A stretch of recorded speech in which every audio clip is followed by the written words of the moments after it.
Hey everybody, welcome to the Uncultured Cinematic Universe. Here we discuss your favorite movies of all time, as well as the ones that got away. We look at classic and iconic films from two perspectives, that of the diehard fan and that of the uncultured, who's never seen it before until now.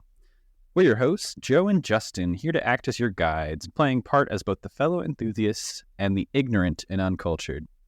Today, it's time to free your mind and shake those tail feathers, because we're talking about the unlikely 2000 blockbuster hit Chicken Run. I can't wait to fully understand just how much of a blockbuster this was. Have you, done any digging into, how much money this made and stuff? Absolutely not. So I know you kind of poke around in some of the things for the movies. I don't. Because I don't want to unearth anything that might be like a bombshell that you want to drop on me. Yeah, you famously, this is going back into Justin and Joe history. You, used to not watch trailers for things because you didn't want to spoil them. Is that still a practice that you uphold? That's not. So, my movie-going habits have changed. Rarely get a chance to go out and see a new film. Right. The habits are that they don't exist anymore. Yeah. Yeah. Habitually, they don't exist. Yeah. So, if I see or read any inklings about a cool movie that's coming out that I want to see, now I'll just go ahead and just watch the trailer just to get that initial endorphin hit. And then I know that eventually at some point I'll watch it. I mean, we're living in the golden age of Barbenheimer right now. What are your thoughts? Are you excited to see either Barbie or Oppenheimer? I really do want to see them, if nothing more than just to fully celebrate the insane uniqueness of having both of those movies out at the same time, and how there is just fervent, hunger on all sides to go watch this movie. Both of them, really. People are throwing around the word monoculture. We are a society once again that is obsessed with going to the movies. We're all talking about the same thing. You go on Twitter right now, every other thing is Barbie and Oppenheimer. The last week and into this week has all been you see all the memes, you see all the t-shirts that are coming out. And I think I want to just buy a shirt just to commemorate, even if I don't go see them in theaters, which I probably should, so I can share that unique, dumb history with my daughter later in life. Aww. You remember the Barbenheimer of 23? I was there. Shut up, Grandma. Go take your pill. You're drunk again, Grandpa. Grandpa, you're ruining the barbecue. I would fully, not be surprised if the mid-Atlantic accent comes back by then. So really? Yeah. You think it's going to come back around? I hope so. Well, for regular listeners of the podcast, you know that I typically treat each episode as a close reading of a paper that you would write in ninth grade. Okay. So I like to have an intro and a middle stuff and conclusion, regular 5-paragraph essay. And I have been inspired by Barbenheimer, and it's going to make its way into my argument later when we talk about just what makes a blockbuster. There's an argument? Yeah, because we are, of course, rounding off Blockbuster month. It was the month of July. Yep. Our miniseries this month was all about blockbusters. So you guys started with Terminator 2. Yep. Famous blockbuster, famous sequel blockbuster, famous movie theater moment, probably another moment where everyone was just talking about it, right? Yeah. We then went into Speed, which was kind of a big kickoff moment for both Keanu Reeves and Sandra Bullock. Yep. We talked about budget, we talked about effects, we talked about just big, yes, yeah, going maximalist and everything. And now this one is such a curveball. I think it's a natural next step to talk about Chicken Run after these first two. So the reason I picked Chicken Run, this is a stop motion animated movie that came out in 2000. For anyone who doesn't know, it was made by DreamWorks as kind of their big competitive moment with Disney pre-Shrek. At that moment. That really surprised me at the beginning. I was like, "Ooh, it's a DreamWorks." Yeah, a year before Shrek really blew them out of the water. Yeah. Or blew Disney out of the water. Yeah. Lots of blowing. So the reason I picked it is not just because it made a ton of money, and I'm going to kind of get into my reasons, which it did. It made a lot of money. So I'm surprised. So we can touch on this in a little bit, but just So there's the implication of the Wallace and Gromit of it all, as well as explain that. What? So like the animation studio, the style and the look is of Wallace and Gromit. Yeah, it's the same studio, right? So there's that, and then there's like British humorisms, right? Which usually impacts and has a fervent underground following or whatever for like a subset of society. It doesn't seem like it would be a mainstream hit, and that's why I'm really surprised that like you presented that. I was like, Chicken Run was a blockbuster. Okay, all right. I'll get into this when I get to the stats, and then I'll have some thoughts on why it's a blockbuster. Yeah. But let's talk about just stop motion. Yeah. What do we think? Where do you land on stop motion as a visual art form? I love it. Yeah. I know that there are certain people that just like can't stand it. It's either too like uncanny or too unsettling in some of the movements. Like some people don't like Coraline for those reasons. But I remember my earliest like feature length thing of stop motion was, which I imagine most of millennials, was The Nightmare Before Christmas. Yes. Stop motion, Robert Zemeckis, which some people confuse that Tim Burton did it. Not Robert Zemeckis, Henry Selick. Henry Selick, not Zemeckis. People would be after you with torches for saying Zemeckis. For some reason, Henry Selick and Robert Zemeckis kind of sound... They both have similar names. It's they're like both the same kind of syllabic kind of follow through. Yeah. But yeah, that was my earliest memory of like a feature length. However, I think my first memory of coming across what stop motion was probably again like the early 90s, but it was music videos.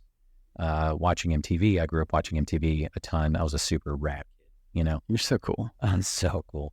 But the music videos from the band Tool, early on did like really creepy stop motion style music videos. That's pretty cool. And they're so unsettling, and that's the kind of shit that I love. What is the genre of Tool? I haven't heard of them. They're kind of like stoner doom metal rock kind of thing. Yeah, it's just really they've kind of evolved a lot more into like syncopated mathy kind of stuff. But that was my first introduction to like, what is this visual medium thing that I'm watching? And then, Nightmare Before Christmas. And then I'm trying to think of anything in between that and like Coraline that jumps out. Probably this one, but I didn't watch this when it came out.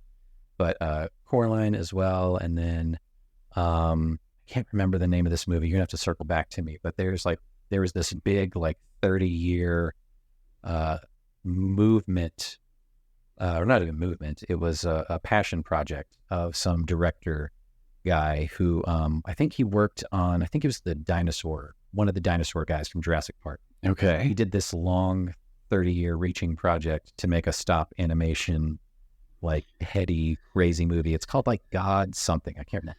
I have to look it up. Did it ever come out? It did. It eventually did come out. I haven't seen it yet. But yeah, so like stop animation, I think it's rad as an artist, a person who creates. I can really fully appreciate it just for the amount of effort it takes. It's mind-blowing. That's what I was going to say. Like when you see behind the scenes of any of these stop motion movies, obviously like the way that they do this is they're taking actual pictures of like clay-ish or other like moldable objects, and so they do it frame by frame, and then they tweak it, and then they take a picture, and that's a frame, and then it's a frame. And so it's never really like just a regular 9-to-5 day job for anyone. It always has the feeling of like this is someone's passion project. Yeah. We don't have a lot of stop motion films, and they all take like 5 years to make. It is like 8,000 hours. It is years of someone's life going in, day out, and just like meticulously moving a little thing, backbreaking labor.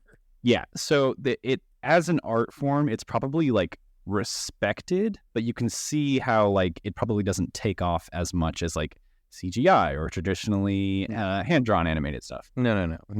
Because the investment is so high up front, and it takes a long time for the return, So, which is so great when you get a company like Aardman, where Chicken Run was their first major like feature length thing. And so Yeah. they did a lot of shorts. I have kind of like a history moment with them. They made a lot of like short films, and they did stuff like you're talking about with music videos, and they did like little television spots and stuff that were all stop motion animated. And so they kind of made a name for themselves as Aardman Animations in stop motion. They're kind of like the first name in stop motion these days. Yeah. Besides maybe like Leica is another one now. So Aardman was founded back in like the early 70s. And then it wasn't until like very late 80s and into the 90s that they really started dominating, weirdly, the Academy Award for Animated Short. They won that like 3 times. So they would be crunching out these shorts. A lot of it was like Wallace and Gromit shorts. They kind of became famous with that. And then they partnered with DreamWorks on this movie because DreamWorks at the time, late 90s, early 2000s, was scrambling to compete with Disney. And so Disney in that era was releasing, in 2000 they had Fantasia, they had Dinosaur. Did you ever see that? Where it's like the animated Fantasia and then Dinosaur. Yeah. Fantasia 2000, Dinosaur with like the traumatic meteor sequence, and Emperor's New Groove. Those were like their big 2000 animated movies to kind of put you in the moment. DreamWorks is looking for a hit. They released Prince of Egypt, which was like critically well received, won some Oscars, but maybe didn't make a ton of money. And they're about to release Shrek, and they don't really know what they have there. And so they team up with Aardman to release this movie. It ends up being kind of a crossover hit and like a broad reaching story, which I think is one of the facets of what makes something a blockbuster, is that it kind of has mass appeal. And I want to talk about like how this story is just like so tight and well made that there's one thing that we're after, and the characters all have very specific goals, and like it wraps up, and this is it. This is such a well shaped story. And so anyway, so like this is the first movie that Aardman releases, first feature length movie. It makes, let me see, $227 million. And it remains, by a pretty large margin, the highest grossing stop motion movie of all time. I believe it. So that's what well, I'm surprised that Coraline didn't have as much of Coraline. Yeah, Coraline. I think became been more of a following. Yeah. But was a little bit darker, whereas this movie, like you could see it. This movie's still pretty fucking dark. Oh my god. This movie's still dark as shit at times. This movie's dark as shit. I think like within the first, I think it's in the first 5 minutes. There's a beheading, and it's just like, oh my god, that's dark for a kid's movie. Yeah, it's really sad. And like having to tell children that's like, oh yeah, that's where like, you know, the chicken nuggets and chicken fingers that you love so much, yeah, those are actual chickens. Yeah, and there's like World War II internment camp, not internment camp, POW camp vibes throughout. Like it's very, very inspired by The Great Escape. I don't know if you picked up on that. That's the music. That's the video that I sent you before this that kind of shows the music. So this movie from like the 50s or 60s with Steve McQueen, and it's about a prisoner of war camp. It's almost comedic in a way, but obviously it has like dramatic moments where it's Steve McQueen and a bunch of hours in a German prison of war camp. The warden is like this German guy, and he's kind of like their nemesis, but they keep planning escapes again and again. Mastermind, he has like a science buddy who's like his brains. Yeah. And so they escape in all these like crazy ways. It ends with them all escaping and kind of scattering, and like some of them make it and some of them don't. Is Mel Gibson also in this one? No. Baby Mel Gibson. Baby Mel Gibson. He was born in there. No. So yeah, very much inspired by that time. The music is very like regimental. It's very marchy. Yeah, I love the music in this movie. Let me see. So Aardman's first feature-length production, bought by DreamWorks, pre-Shrek, heavy inspiration. What was your knowledge of this movie going into it? Like, what did you know about it, and what really surprised you here? So, 2000. I'm in my early teens. Um, just on that burgeoning point of just like, I'm not a girl, but not yet a woman, so like I'm trying to grow out of children's movies and kind of get more into adult, which I already You're not seeing this kid shit. yeah, but get ready for high school, that kind of stuff. So I remember seeing the trailer for this movie, and it sparked a lot of nostalgic memories when I downloaded the trailer that we're going to watch here, of like, oh, I remember seeing that like in theaters or on like VHS tapes or whatever, and they used to put trailers at the front. So I knew of it, and I remember that like, oh, that looks like Wallace. I was familiar with Wallace and Gromit throughout the 90s, and I don't remember like what channel it came on or how I was able to watch it. But I was like, oh, that's not for me. Like I wasn't super into British humor. I was only like barely adjacent to it. Like I'd seen some Monty Python stuff. I know my dad loved it growing up. But I tried it a couple times when I was a little bit younger, and I was like, I don't quite get it, what they're saying, and they're speaking really funny and talking kind of fast, and I don't understand. Same with Wallace and Gromit. So I wasn't super excited to watch this movie as a kid, and then just passed me by. But it was really surprising, taking it all in, especially since you poised it as like, oh, it's got World War II vibes. So it totally does. It's got like dour light. It's really dark, dang. It's so muddy. It's so oppressive. You expect like a World War II tank to go by in the background. Yeah. Just a fighter pilot jet just zip on by. Even though arguably it takes place in like maybe the 80s, the 70s, who knows? It's kind of like out of time. It's out just of based time. off of the technology being used. It's like post 50s, I'd say. It's got to be at least, definitely past World War II. The war has ended. The Allies have won. Hitler exists within Chicken Run, but he's just not here anymore. He is dead. So it's that was really surprising, of just like the tone of it being just so like, we need to overcome and break our genes, that kind of a thing. I was like, that's kind of like, I can get how that's like easy to understand, and like it's an escape kind of movie, and that's an easy concept for a child to grasp onto, but like reading into it as an adult is just like, oh, that's kind of dark. Like they are literally escaping death, and they can see it and they know it's coming, a death that is very much like in the foreground in the first 5 minutes. And so that really threw me off. It's just like, oh shit, this is one of those kinds of movies. But and that's part of my big thesis for like what really makes a blockbuster. It's just, it's clear stakes. Like we talked about this with Speed. It's such a contained story. This is kind of similar in that way. Like this whole movie takes place within like a chicken coop, really. Yeah, like a fencing in like paddock or whatever we're going to call it, that looks like a prisoner of war camp. I love the way that they design this. If you look in some of the earlier shots, there's like, I don't know what it's supposed to be on a chicken farm, but there's something that looks like a gunman watchtower, like on the edge of the fence, that I only noticed like this time around. Like there's no one up there, obviously. But they really make it look like The Great Escape, like with the individual huts and stuff. Yeah, and like the razor wire on the top of the fence. Just like, that's insane. Like it's so over the top for a chicken farm, and like the farm owners like hate the chickens so much. It's wonderful. But they let them walk around in little. They're wearing clothes. Yeah.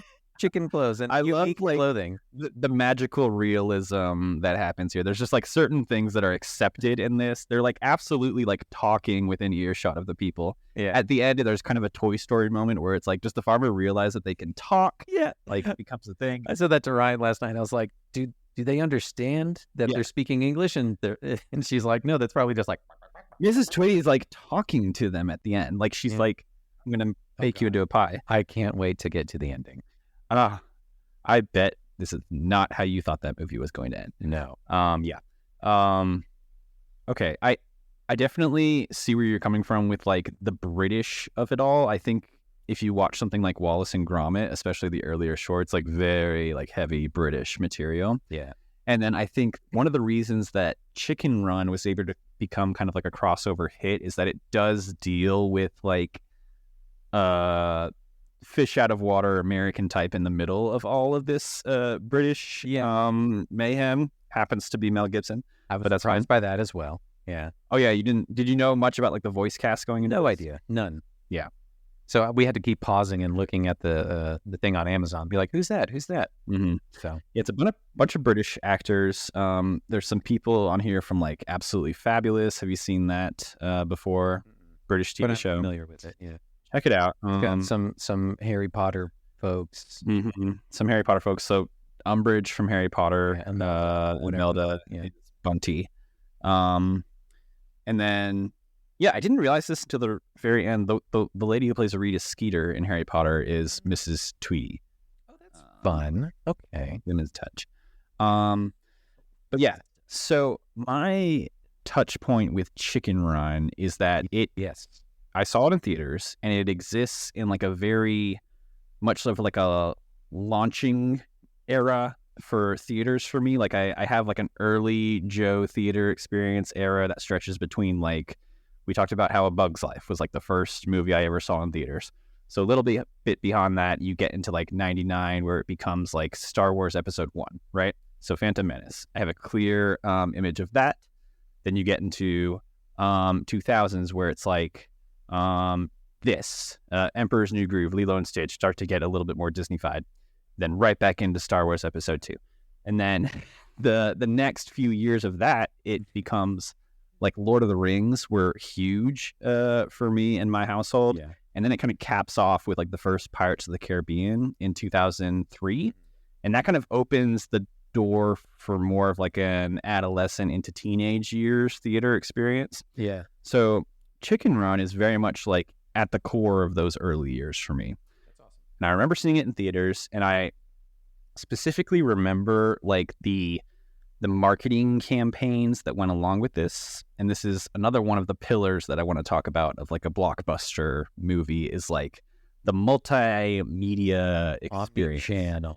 Omni-channel. In college, we talked about this term called transmedia, where it's just like you're occupying so many different like runways of media and trying to like promote or get a single message across. And so the thing I remember about Chicken Run is specifically Happy Meals.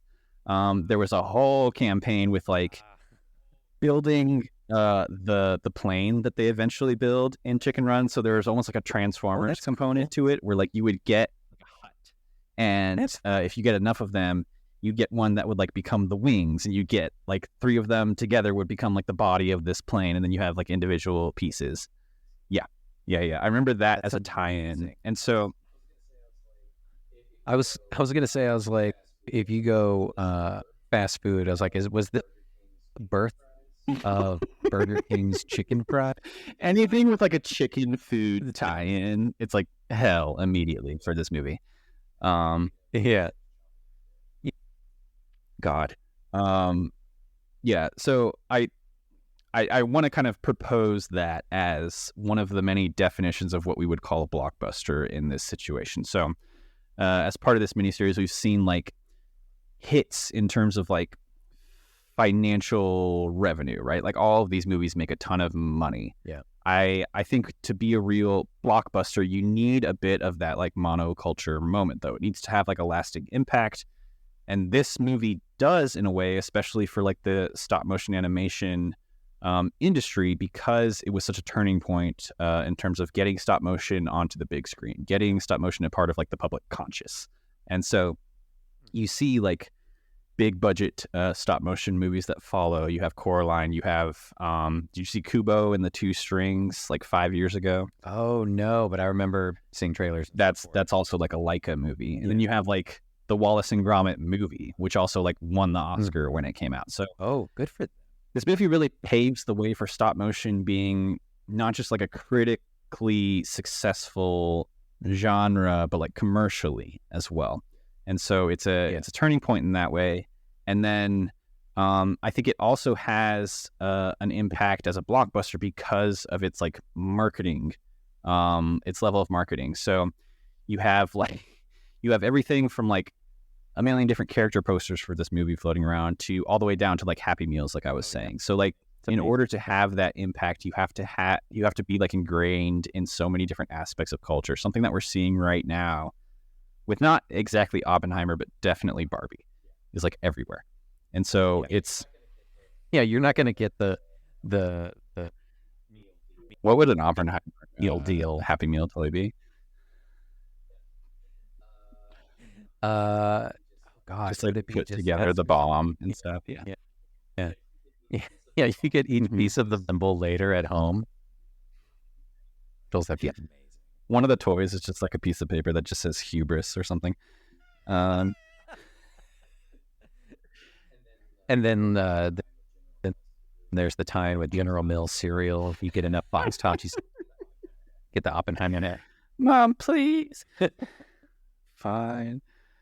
So that's where I'm at with Chicken Run and like the impact it had at that time. Let me give you some stats and then we can kind of get into the bulk of this episode. So Chicken Run, directed by Peter Lord and Nick Park, both big in British stop motion animation. I think Peter Lord was one of the founders of Aardman, so this is kind of like a long time coming for him. Starring the voices of Julia Sawalha, who is Ginger, Mel Gibson, Miranda Richardson, Tony Haygarth, Timothy Spall, so another Harry Potter actor, actually. Pettigrew from Harry Potter voices the main rat. And then Imelda Staunton, among others. This movie was scored by John Powell and Harry Gregson Williams, which is the same team. Powell also did all the How to Train Your Dragon movies, while Gregson Williams did scores for The Chronicles of Narnia and The Martian and the Metal Gear video games. And so you get like a big, rousing, inspiring score from these guys, which I think is very present in this movie. Like the music is one of the things I think about first when I think about Chicken Run. Released in June of 2000, again, Blockbuster, summer hit. Right, smack. And it made $227 million against a budget of $45 million. 40 small for, I guess, for I think this one was weirdly fast for stop motion animation too. Like it only took them like a year and a half of production. I guess because, like you said, because it's such a contained set. And a lot of the chickens kind of look the same, I have some stats there. So during production, 30 sets were used with 80 animators working along with people working overall. The result was 1 minute of film completed for each week of filming. Jesus. And I think the part that we're forgetting is the entire machine sequence was probably insane to film. Mm-hmm. I love that bit. So that's Chicken Run. Why don't we cue up the trailer and I'll have you do the plot description and we can get into it. All right. Let's see how to get this. That.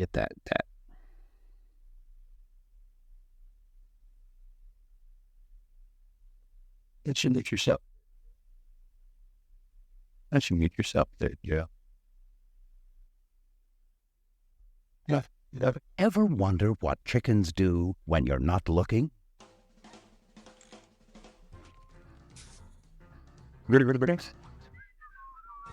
Operation Cover Up! No chicken escapes from Tweedy!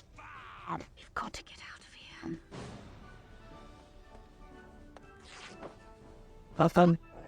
And I know our last escape attempt was a bit of a fiasco. these chickens are planning a little getaway. The plan is, we go over the wire. Now will that work? Now, Yep. All right. So, so the fine folks can hear you. It's taking a while. Here we go. Technical difficulty. That's the trailer. I mean, you can kind of imagine what's happening there. You can imagine it's large bits of the movie and pieces to get you excited. That is how Webster defines a trailer. Why don't we fill in the blanks then, and you give me a 1-minute plot description here. Okay. Do you want me to keep time? Here, I got you. I mean, or else I could No, I got it right here. 60 out loud. Are you ready? Okay. 1-minute plot description of Chicken Run starts now. Run begins, not even begin now. This chicken farm, their leader, and she wants to escape so bad. The Tweety, she's partnering with the smartest chickens out in her coop to escape, or else they will die on the farm. Then Mel Gibson is Rooster, and on accident, and he's going to teach them how to. They're going to fly out of there. Turns out he's a leads because he's chick. So they're like, she'll change this plane, and then they're like, we should change this movie title to call it, but that would give away the ending of the movie. So they do it. All the while this is happening, we get a pie making machine, and it all blows up. Mel Gibson has sex with all the chickens. That's where you get all the chicks from at the end. I really love that we were able to fit in that this is like a weirdly horny movie at points. So horny. Yeah. So Mel Gibson arrives on this farm and gives them hope because he is presenting himself as a chicken that is able to fly. Now, I haven't done the research here, and I probably should have. Can chickens not fly? I think they can, just not very high. Right, because I feel like they're not like migrating or anything, but I feel like I've like seen them flying. But just, I would think a normal chicken might be able to scale over that. But maybe not. Maybe I'm wrong. Yeah, I mean the way that they're animated and the way that they're like clay motioned together in this, they have arms instead of wings. Essentially, they have literal. I like the way that the chickens are modeled in this movie. They have opposable thumbs essentially, and I also love the what is the word? Like, I love the size ratios of everything because, like, I mean, the bodily proportions, yes, but like you're on their level for the most part, and then one of the humans come in and they're like twice the size of one of their chicken coops, and so it's kind of insane, like how small they actually are. So yeah, there's a couple different turning points in this movie where there's montages of them trying to escape this chicken farm in multiple different ways because they are being bred for their eggs, essentially. Yeah. And if they don't produce eggs, they get their heads chopped off and they get eaten by the farmers.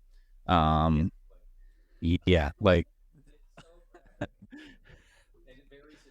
to be clear, they don't show a chicken getting her head chopped off, but like you hear it basically. The implication shadow, you see the knife come down, or like you see it coming down, but there's no penetration. But bones later on the table, they clink in. Yeah. So Mr. and Mrs. Tweety hate chickens. You can tell they're not satisfied with their situation on like a Dickensian level. Like they really want to get off this fucking farm. Right. Yeah, they're trying to make it as an egg farm, small business. In the English countryside. On the English countryside, but they are making razor thin margin. Mrs. Tweety just can't take it's minuscule profits. I love that part of the movie where she's like, I'm sick and tired of making minuscule profits. And then she immediately sees a magazine that says, are you sick and tired of making minuscule profits? Like, she bought that magazine that it was there. That's like the title of the magazine. Remember. So that gravy making pie machine, whatever, and that they had to put in to get that that fucking billboard on the side, like eaten into Yeah, life. I mean, like only the farmer guy has to build it all. But yeah, it is this massive piece of technology because they finally decide they there's such like a heel turn where like they're sick of raising these chickens for the eggs. They're just going to completely raise them for pies instead. So we're going to slaughter the chickens. And the chickens realize, and so it increases their need, obviously, to escape. Rocky, the American rooster, comes into play. They think he's a flying rooster. He tells them he's a flying rooster because he needs to hide from the circus that is trying to come after them.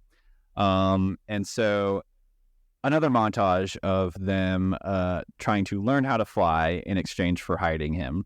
They're all going to get out together. He develops a relationship with Ginger, the ringleader of the chickens. And the contention is thick in this movie. Yeah, the horniness comes into play where it's just like this is a farm full of hens who are kind of seeing an eligible bachelor for the first time, and they all want a piece. It's hot for a rooster. Yeah, and they want it. Yeah, and then the big dramatic moment. Did you see it coming? Where it's like he actually doesn't know how to fly, and he can't stop lying anymore. Yeah, I knew that he was hiding a secret. I just didn't know what the secret would be. I was like, okay, they can go a couple different ways. Either he doesn't really know how to fly, but then how did he get there? Or he's actually a hen posing as a rooster. Wow. I know that's kind of where I jumped to. I was just because he kind of looks more like a hen than he does look like Fowler. The other. There's one older rooster. Yeah, he's got the waddle and he's got eyebrows and stuff like that. The implications of that would have been wild. I didn't even consider that. Wow, that's 100% where my brain went. I was like, oh, that's what's on the bottom of that poster that she finds. It's like the flying hen or something like that. What would they have done with that? I don't know. And it's just like, it's a trans story. Amazing. I don't think America was ready for that. Britain was. They were brave to do it. That's kind of where, but I just didn't know what it was. But then it was just like, oh no, he was shot out of a cannon. Yeah, because he's in the circus. Well, then where was the fucking circus? On the street. Because how far? If you'll notice, like when Ginger's outside and he first flies over, like, did you see the part like right before that happens? There's like a thunderclap explosion behind her. That's when he gets shot out of the cannon. And then you hear him flying over. So he's part of like an act where like they shoot chickens out of cannons. Apparently that was a thing back then. So they realize he's shot out of a cannon. He runs away and kind of abandons them because he can't face his guilt. And they become determined to enter the third act of this movie, which is we're going to build a transformer plane. It's just like they kind of teased it along the way of like the Scottish Mac. Mac. Yeah, the Scottish and the genius. Mm-hmm. You know, they keep building, catapults and little mechanisms, and then they supply them with exchange for fresh eggs. It's very much like a classic like heist framework, except they're breaking out instead of breaking into something. You have like you got the leader, you got like the mastermind, the strategist, you got the brains, you got the muscle, you got like the comedic relief, basically. Dimwit. Babs. Oh god, one-liners. Who when the one chicken is taken off to be beheaded, she asks if she's going on holiday. Like, I imagine that's a lot of like American children's first introduction to like vacation versus holiday. Oh yeah, very very British terminology. Yes, amazing. So the claymation bit comes into play in interesting ways in this movie. So I think there's like a level of texturing in this movie that you just can't really get through CGI. Oh yeah, especially because this is such like a grimy movie in certain ways. Like there's so much like mud and stuff. Like there's actual clay that they're walking around in. And so it's really able to like shine as a medium there. Yeah, I noticed that in the scene where they like show the fence with the spoon, like how they dig down, and it's like, oh, that's just a lump of clay that they. It looks really good. Yeah. So I really like how grimy the encampment looks and how their huts are designed. I love the pie making machine sequence. So there's this massive like Rube Goldberg-esque machine being built in the barn next to the chicken coops, essentially. And Ginger gets taken. Rocky has to go in and rescue her, and so they end up going through the guts of this machine in like a claymation format, and essentially like it's a pie making machine. And so there's like vegetable and gravy all over the place. It's insane the just the sheer mechanics of that entire machine. Like it's got the dough and the vegetables and the gravy and a giant and conveyor belts for days and the gravy pressure gauge. It's all real. So like, how much of that was like in miniaturized form? How did they fit the camera into all of those places? Like, I wonder if you're working on a stop motion movie, are there moments where you kind of tweak it a little bit with CGI? Because there were actually moments in this movie where you could tell, I think it was in like the dancing sequence, that maybe they kind of blended some frames together a little bit with some of their movements. They looked a little bit more blended as opposed to like stop motion-y. Yeah. It was like the lightest touch, but it's interesting to think of that being like a discussion of like how much CGI touch-ups can we make to this? Maybe not even like CGI, like in the traditional sense of like we're going to add in this thing, or maybe it's just like editing, motion blur. Yeah, it's just a little bit of editing. Because that scene in particular, there's a lot of motion and things going on. So to make it feel a little more easier to on the eye with a lot of characters moving, maybe they added some motion. Right, because like if you have things in stop motion that are like floating or flying through the air, or some things are moving faster than others, like everything is like a fucking math equation for like what to move versus not for every single frame that you're taking a picture of. Yeah. Crazy stuff. Why do people torture themselves like this? It's for the art, Joe. Art's not worth it. Art is dying. So, but yeah, the texture, the one thing that I had it's not even an issue. It's just like a personal preference of mine. It's kind of close to like the tryptophobia or toptophobia, whatever it is. It's like the thing with like the holes. Kind of, and you kind of get that with some of like the texturing of like their bottom half, where their legs meet their like chicken ass, and it's like their feathers, and it's just like the stippling of all the feathers. It just like it looks. Gives me it looks like flaky alien-y skin in a way. I can totally see that. Yeah, it kind of looks like a pine cone in certain instances. Yeah, it kind of just gives me the ick a little bit. But other than that, like I appreciate that, just the sheer amount of detail. And their teeth are weird too. They have teeth and chicken fingers, Joe. Do chickens actually have teeth? I have a stat about that. So when a chicken speaks in this movie, each sound corresponds to a different beak that was placed on the character. And so you have like characters, and then you have like 20 or so different like beaks that are just lined up, and they would just like replace them based on the line of dialogue that they're saying. Yeah, so they probably had to like break down the sounds into individual syllables and then figure out, okay, like this is where the mouth is going to go fully circular, and then this is where it's going to be like wider, this is where it's going to be open, this is where we show tongue versus not. Chicken tongue, right? Yeah. That's crazy. Yeah, that's a common practice, just general animation stuff like that.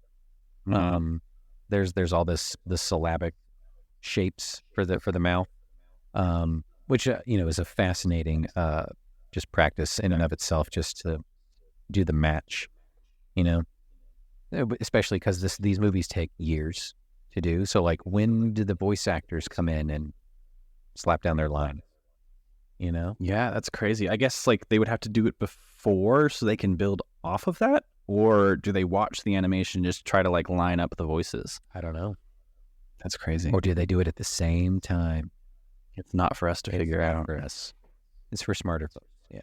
They probably didn't make the voice actors stay on set for a year and a half and voice each of. Could you imagine though they did? Mel Gibson's like, this is costing you another $10 million. Jesus Christ, I can't stand it anymore. That's it. Version of the Christ. Chicken Run leads into Passion of the Christ. I bet there's definitely 7 degrees there. Yeah. So, like I said before, this is a very contained story with clear stakes. It's a tight. Yes. It gives you folks to root for. It gives you folks to root against. There's like a couple different twists that are interesting. It is physically contained within a space, so you kind of get to know it. You get to know the mechanics of everything that's happening around you. There's like references made towards the end of the movie from the beginning of the movie. Like the beginning of the movie, you talked about like them digging out underneath the fence as one of their many escape attempts that it shows in like that opening montage. That ends up being the way that they show that Rocky gets out at the end when he kind of runs away. It shows the spoon again. And so it's very contained. It's very tight script in that way. There's some very impressive like set pieces in terms of like the machinery sequence, and then the plane that they end up building out of multiple huts and fabric and stuff. Bonkers. The amount of just moving parts, it's chicken feet pedal powered. It's very cool to watch. There's like gears everywhere. It looks like a big, huge like treehouse on wheels that has wings, kind of, and like it goes into the innards a lot. It's and it's very them all pedaling. It's very Lost Boys from Hook. Yes, that's what I was just thinking. Yes, yeah. Lots of like wooden planks and stuff and wires. And then there's like a pretty crazy and like action-packed sequence at the end where they are flying. There's Christmas lights, is it, that like gets caught onto the end of their plane, so that's trailing them. And then Mrs. Tweedy, the evil farmer, like hooks onto that, and so they're flying around with her hanging off of it. She's got a hatchet and murder in her eyes. She looks insane. I love the design. She looks so crazy. She's like this housewife that's gone like full like Jason. Yeah, that whole ending sequence is it's very fast but pulse pounding and very exciting. And so when it's the bait and switch kind of thing, she comes down with the hatchet, but Ginger ducks her head and cuts the wire, and it's like a solid 30 seconds of like the reveal, and then you realize that she's holding onto the wire the whole time. That chicken is strong as fuck. Oh yeah, it's insane. And then just she cuts herself off the wire essentially, and then she fly away. But like one of the shots, they're flying away, but like the fence line is right here, so like they didn't get very far. Yeah, but during the whole 6-minute sequence of escape. Yeah, they're kind of going in circles during this flying sequence, and then they end up at a convenient bird sanctuary, which is nice. It's all the chickens on an island that looks like Bug's Life. Yes, that is exactly what I got to. Connections. Yeah. My final notes on the plot here is this is ultimately a movie about the mechanics of aviation. They get really into the science of it. Both the animated movies we have watched, this and Bug's Life, have a secret avian construction plot point. They do, and they're very similar. Because they build a bird in Bug's Life out of leaves and stuff, and it becomes like integral to the plot. And the adding on to like the World War II comparisons or imagery in this movie. This movie ends with a gravy explosion that looks like a mushroom cloud. Did you catch that? Yeah. Uh-huh. It's essentially they drop the bomb on this chicken farm and then they fly out. Yeah. Leaving the Tweedies destitute. As they sunk all their money into that machine, into the advertising. Surely they did like radio spots and stuff like that. Like they have zero money now. It's great. And they have no home. It's amazing. What do you think happens in real life if this happens? So like your chickens have built an airplane and flown away. They probably can't get far. They're on the radar of the government at this point. Like, do you call the police and be like, well, so I need to get my chickens? Well, first of all, this is Britain, and right? They are, they're not police officers. You call a constable? You call the constable in. Or, I can't remember what else you call a British police officer. It's like a bobby. It's a bobby. Yeah. Hot fuzz. It's a bobby, or Scotland, or when they come in. But if this is like the 50s and 60s or something like that, I don't know if radar exists Is there an unidentified giant? They're a large, like flying object enough to lift a human being, right? And so hopefully they don't fly too far. But it's also, again, it's that Toy Story element of like, who's going to believe you, you know? Could you so imagine? I can imagine like a darker twist too, of like a Icarus kind of storyline. Oh, They can't like control it, and they just keep flying up into. They go too high. They fly too high. They flew too. They all hold hands as they like freeze to death. Freeze-dried chicken. Amazing. And then they fall back down to the earth, but then the pressure cooks them, and then they're just perfectly cooked chickens by the time they land. Jesus. Dark. Yeah. So that's Chicken Run. Chicken Run. Justin, what were you surprised by this movie? What'd you like? What'd you hate? I had a good time. I appreciated how tight the time was. Like, it was in and out. It was, like you said, it's a very short and easy to consume plot point, or just plot plural. We watched it over the course of 2 nights because we paused it about halfway, or what I thought was halfway, and turns out there was only like 10 minutes left. Yeah. I was like, hey, it's split into like a few different sequences, and they're all like separated by like a montage of something happening. And that's pretty much we it. stopped it on the first night, like just before the uprising. As soon as Mr. T like catches on and catches them, I was like, okay, that's a good place to stop. We're gonna catch the final third act here tomorrow in another 30-minute installment or whatever. And it's like, no, it's just 10. I love the line where like they're actively fighting against him, and he shouts to his wife that the chickens are revolting, and she's like not even looking. She's like, finally something we agree on. I thought it was delightful. A children's movie, yes, but with dark elements that you're going to have to answer some questions on the way home. Hey, there were children during World War II. Yes, you're right. Yeah. Fucking silly. I got some notes here, and then we'll talk about our beverages that you are now out of. Oh, actually, you have some stuff to top off. Cocktail moment. Here, let me hit some notes, and then we'll do that. So I love that within the first minute, there's an actual chicken running. It's Ginger when she's trying to escape, and she's running. And I was like, oh, that's like chicken run. The title of this is confusing, but a little bit. Call it chicken. Chickens can fly, or can chickens fly? White chickens can jump. You know, like, get that chicken. Catch that chicken. That fucking chicken. So I've never seen Schindler's List. Is this similar vibes? Don't know. I think that's a little darker. I've never seen Schindler's List too, but I think that movie more directly deals with the Holocaust than this does. I mean, this is more of a prisoner of war. Sure. Or is this more of like a chicken Shawshank? And it is. It's like an escape. You can kind of think of it that way, yeah. It's kind of dark. Mel Gibson, I was super surprised by Mel Gibson. Did not see that. I didn't expect an American character to show up. So when he shows up and he starts talking, I'm like, well, who's the asshole who didn't even attempt to put on an accent? Pause the movie. Oh, no. Gibson. And it's like, oh, no, I'm from America. I was like, okay, all right, you get a pass.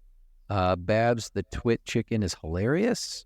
I love that she made a noose. She was knitting a noose on accident. Hilarious and dark as shit. Who gave that rooster a medal? Fowler. Like, why was he getting a medal? His backstory's so amazing. The RA. Yeah, this old rooster who was like in the Air Force, but not really.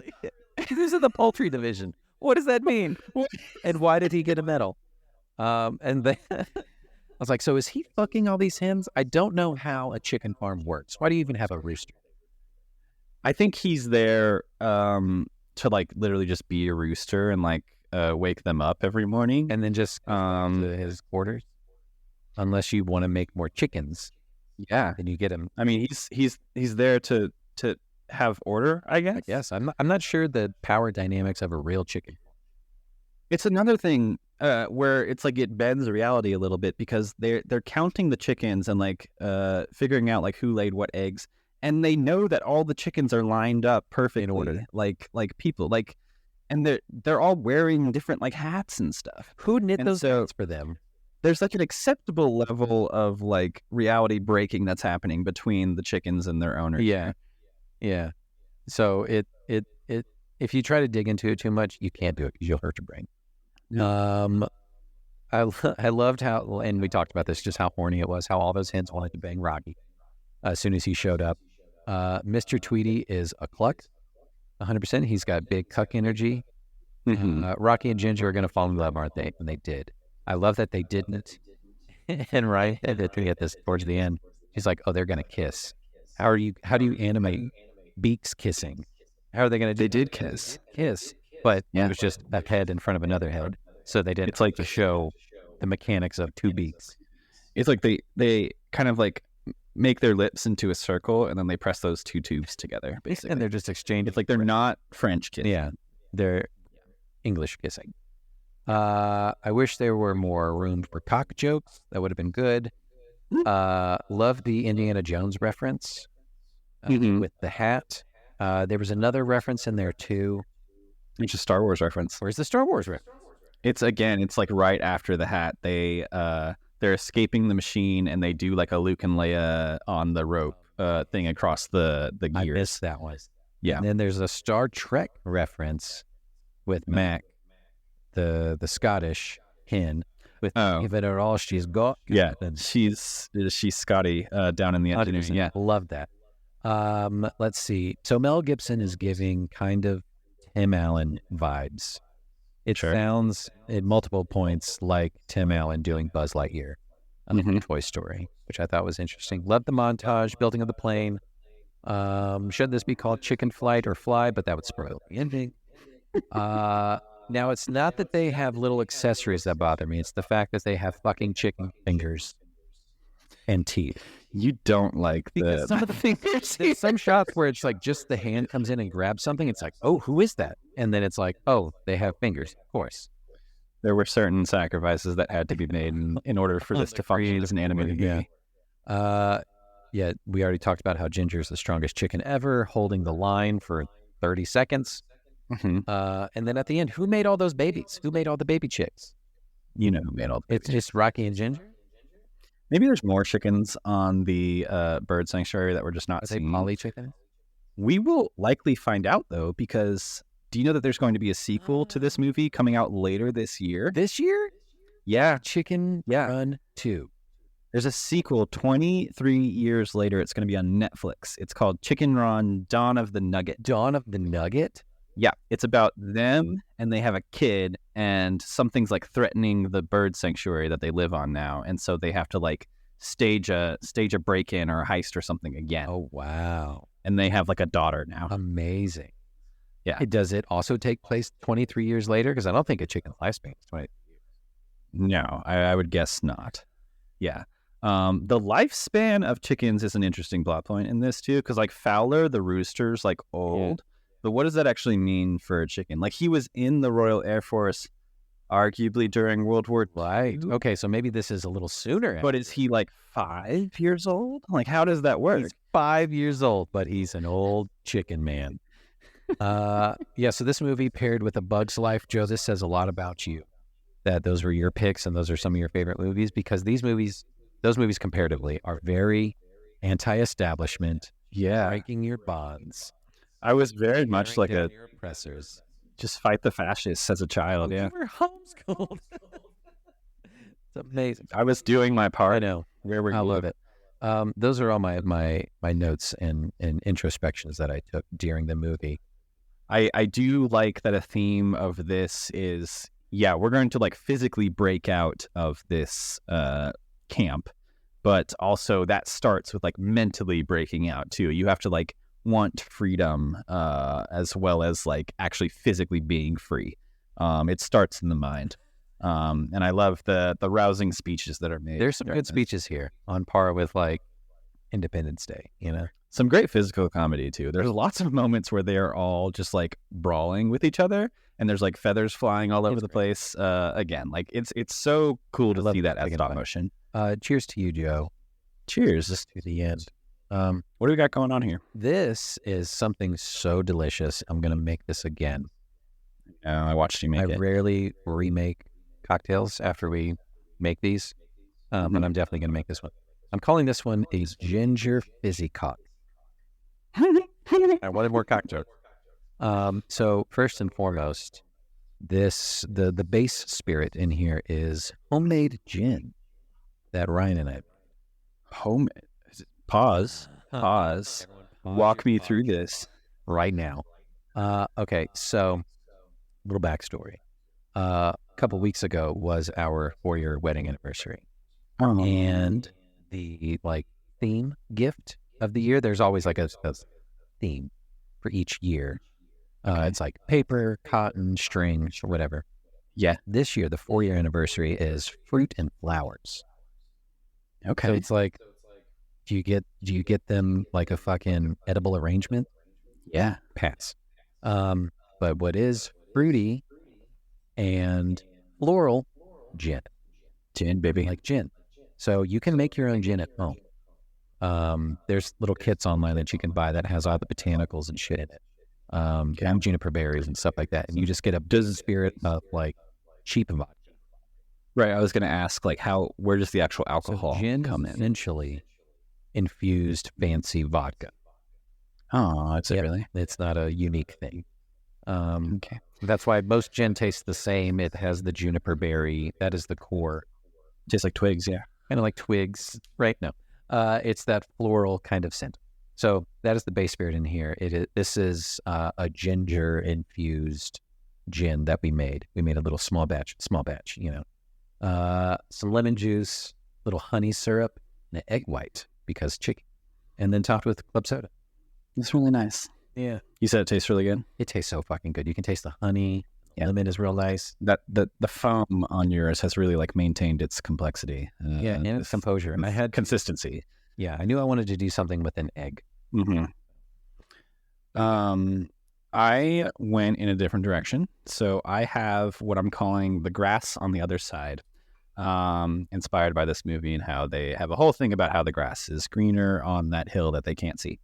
And so for this recipe, it's really, I'm just going to say anything green that you have can go into this. It's kind of like a build your own grass on the other side situation. What I used was 1 part sour apple schnapps. Okay. 1 part clear gin, half a part lime juice, and topped with ginger ale. Delightful. It's very sweet, and it's getting me a little tipsy right now. So it's just gin? Oh, and then I guess the apple. Gin and schnapps. Gin schnapps. Which I don't think are supposed to go together, but I didn't really want to do a vodka. Schnapps. Yeah. Yeah. Yeah. That's delightful. And I called you out on it. Like, it looks green. And It's very green. It's very green. Yeah. 100%. Yeah, very nice. That's amazing. Some closing notes before I get you into this game. I think I really only had notes on Aardman Animations. So they partnered with DreamWorks to make this movie. That partnership continued with they ended up doing like a CGI version of stop motion. They made it kind of look stop motion-y with Flushed Away. Did you ever watch that? No. About like the rat. Yeah. So they did that. And then that was in like the mid 2000s, and that wasn't really a huge success. But now Aardman is a little bit back to their roots, and so they're making movies called like Shaun the Sheep, and its sequel. So those have received critical and commercial praise. So they're going strong. Love that. During a time when you might not think stop motion would be. And they are reprising so huge. their roles for Chicken Run also? Chicken Run? The movie will be stop motion. There's going to be different voice casts with it. Sure. It's not like Mel Gibson again. It's actually the guy who plays Shazam is playing the Mel Gibson role. Zachary Levi? Yeah. And the ginger character is going to be Thandie Newton, so Westworld. Okay. Yeah. Cool. And then Bella Ramsey from Last of Us is their daughter. Amazing. Wow, that's a stacked cast. Yeah. They got a lot of people. Even though like the jury's out on Zachary Levi now, right? We're kind of not with him at the moment. It's fine. I can't remember. I can't remember what it was. Happened. Yeah. The vibe is off. The vibe is off. I can probably look it up. It's like Christian vibes. No. Hunt them now. No. Justin, are you ready for a little game? Games. You said, fuck it. It's called Chicken. I will. Can I confess Yeah. something? I know. So the way that we do this, listeners, is like I'll send Justin the name of the game that I am proposing, and then he'll build this like really cool and original animated video sequence off of that.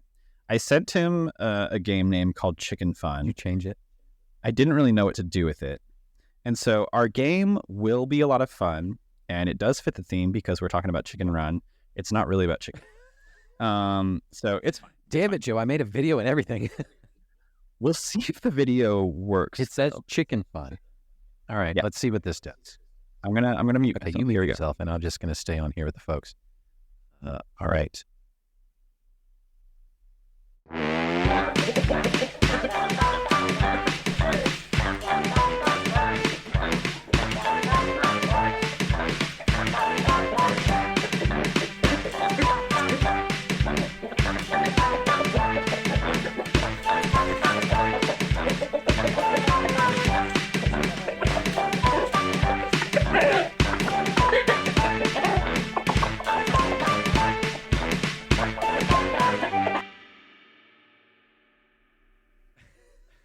So for for those of you listening at home and not like watching on YouTube, Justin essentially just made a Chicken Run version of the Parks and Rec intro sequence. So I knew there had to be. So you sent me the final musical bit of The Great Escape. The Great Escape, yeah. And you're like, this is the vibe 100%. I was like, all right, so it's kind of marchy. There's like horns and a flute and stuff. So Yeah. like I just kind of composed something. And then I was like, all right, I need to add some bocking at the background. So I think you nailed it. located the instrumentation with bocking. And then I was like, you know what? This sounds a lot like the intro to Parks and Rec. So I found a generator, built a thing. Oh my god. I truly enjoy all of the original content that you make for this podcast. We're really going to have to release like a 4-disc like special box That's set cool. of like all of our game intros. So that's Chicken Fun. Thank you again, Justin. Let me explain to you what this game is going to Not be. about chicken. Not really about But it is fun. but more about like the Blockbuster theme of the month, and specifically like modern blockbusters as they're happening maybe right now. So in honor of Barbenheimer, which is the phenomenon we are still in the middle of Barbie and Oppenheimer being released on the same day and creating kind of like a swell of audiences seeing them both as a double feature.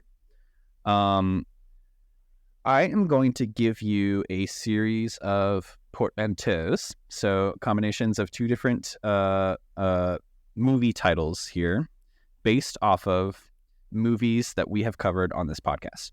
So the way this is going to work is, are you I'm following me? yeah. Armin? Yeah. You know how Pick it this up with your pen. So I'm going to give you a name like Barbenheimer. You're going to tell me what movie that we've covered on this podcast that it's referring to, and then also what movie released on the same day as that movie it's also referring Okay, to. so it's one That part. people could have seen as like a double Okay, so it's one part, one movie we've covered, and another movie that we haven't covered that came out on the same. that we haven't covered came out on the same day. No. This is amazing. For example, if I say June 23rd, 2000, Me, Myself, and I Run, that would be Chicken Run Myself and Irene. and Me, Myself, and It came out the same day. Yeah. Wow. Yeah. We're going to learn a lot about like counter programming in this. It's good. Okay. So I have eight line items here, and we're just going to go Okay. through. Let's do it. And we'll see how many See you get what I- right. Okay. Are you ready? So ready. Play Chicken Fun. Fun. Yes. And we're going to have fun. All right. Number one. So June 30th, 2006, The Devil Returns.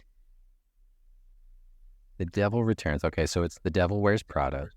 That's one of them. What returned in 2006?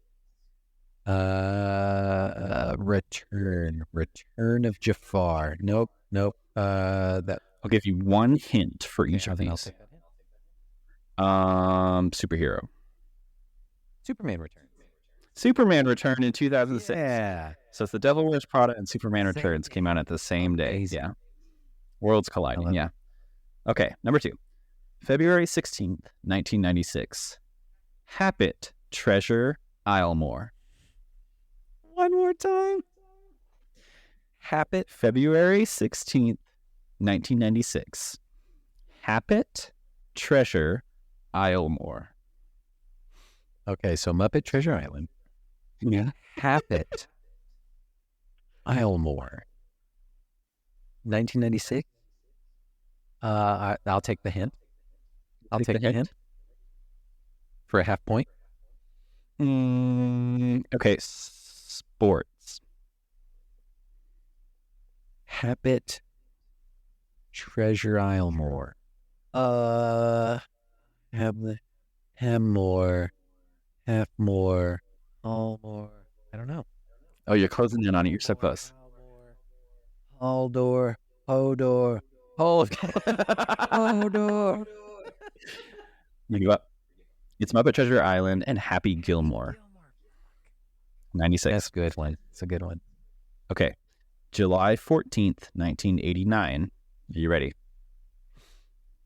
When Lycery met Killy. Okay, when Harry met Sally. That's one of them. Lycery. Lice. Kill. License to kill. You nailed it. I loved you working that out. Okay. Yeah. December 3rd, 2010. Okay. Black Express. Black Swan. Apple Express. No. Polar Express. Polar Express 2010 IMAX re-release. The re-release. That's right. Yeah. Okay. Couldn't get that one past No. you. June 10th, 1994. Spitty Spickers 2. We covered this. It's Speed and City Slickers 2. Curse of Curly's Gold. The Legend of Curly. It wasn't Curse. That's right. It was just a legend. Spitty Spickers. Can you say Spickers, Joe? I don't think you can. Is Spickers something? Oh, no. Don't cancel me. September 29th, 2000. Remember the Show. Best in Show. Remember the Titans? Wow. I thought that was going to be a hard one. Come on. Come on. What was happening in September 2000 for you? Okay. 2 more to go. Okay. December 15th, 1974. Father Stein. Father of the Bride. Young Frankenstein. No. No. You got Young Frankenstein. What? Okay, give me your portmanteau one more time. Father Stein. Just Father Stein. Father. Was there a movie called Father? In 1974? No. Godfather. Godfather Part 2. Yep. I made it a little tricky for you. Yeah. Okay. Last one. You ready? These were all easy. I thought they were going to be harder.